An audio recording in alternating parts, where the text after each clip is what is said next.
I'm pissed off, right? This will take about 2 minutes, so 2 times it if you not got the attention span for it. But I'm pissed off, and I'll tell you why.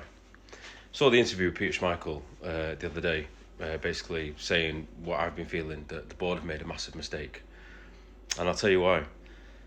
We've had managers come in, and it feels like, their speciality and their experience has been the reason why we've got them, and they want to use that speciality and sprinkle it over Manchester United and try and get us back to the top. And they've all failed. We had glimmers of hope with Mourinho, but he went because he shouted out to the board. Ollie did pretty well, got us third and second. But even I backed Ollie, and I'll still back him if he comes in, but I didn't feel like there was a long-term tactical plan. But the football was great. But none of these people seem to have anything other than just fix the here and now. And then Amorim came along, and it felt like the first manager we've had in God knows how long, where it felt like all of crappy foundations were being ripped up, everything was being redone and rebuilt from the ground up, from environment to mentality to attitude, everything. And we were going to have a team of winners. And you look at how many players called him out on social media and congratulated him, said their thanks for what you've done, etc. The obvious ones, like your Rashfords and your Garnachos, didn't, they'd fallen out with them. But generally, the ones who were there, showing up, trying hard, all praised him. And I just seen an interview with Ahmad where he's saying he was absolutely gutted because he did so much for him. And it just really highlights how much of a mistake I think the board have made. And people say, yeah, but we finished 15th. And I know we did. But zoom out and look at the bigger picture. Look at the bigger picture. Yeah, last season was terrible, but there's so much valid context to that.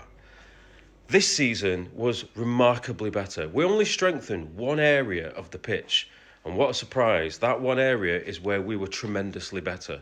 So it stands to reason that if we then strengthen the midfield, which they've got to do anyway, whoever's in charge, and then strengthen the defence, it stands to reason that all those areas will improve, and then we've got a great team.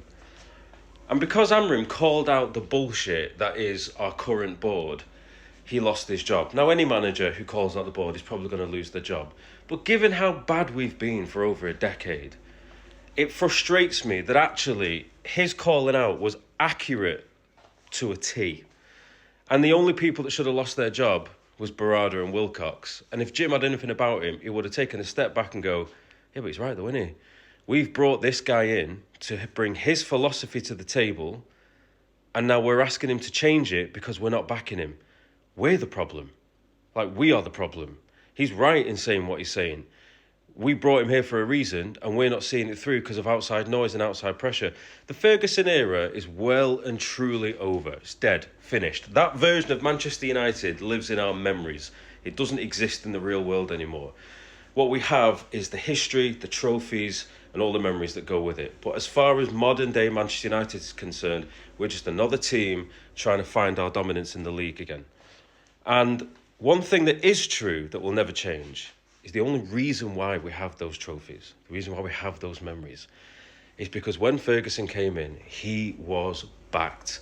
Those first 4 years where we were practically relegation fodder, they backed him. And look where it led us. Like Arsenal now in the modern day. Look, we're backing him and sticking through it and ignoring. Do you know how many people called out Arteta to be sacked on TalkSport every single week?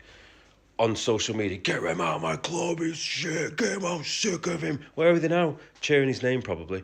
Come on lad, let's get the trophy this season. Hypocrites, number one. But they're entitled to their dissatisfaction. But if the board had listened to that noise, they would never be in the situation that they're in now. All right, okay, that's subjective. Maybe they could be with someone else, who knows. But the point is, they backed him and they're here, and it worked. And look where we are, outside noise, get rid of Amorim, he's doing this, just zoom out and look at the bigger picture. Look what we're trying to achieve. If you've got no patience, a rebuild is never, ever, ever going to work. You cannot expect, just because we're in Manchester United, that someone's going to come in and go, right, okay, so we'll change a few tweaks here and there. Yeah, okay, give it a little while. No, a rebuild takes about 2 years. We're talking 4 windows. We're talking mistakes that need to be learned from. But ultimately, it's all about patience. If you've got no patience, you've got no rebuild. And if you've got no rebuild, you've got no future. And you've got no trophies, real ones. we won some FA Cups and a Carabao Cup. Like, yeah, great. The league is where your bread and butter's at. That is the truth of how well your team is doing. If your team is not doing well in the league, forget your FA Cups. They're just putting a blanket over a shit. I just don't think it's not enough. So I'm frustrated because I genuinely felt with Amorim we had something of substance that was working towards a better future. It was building. I don't care. It's like the stock market, right?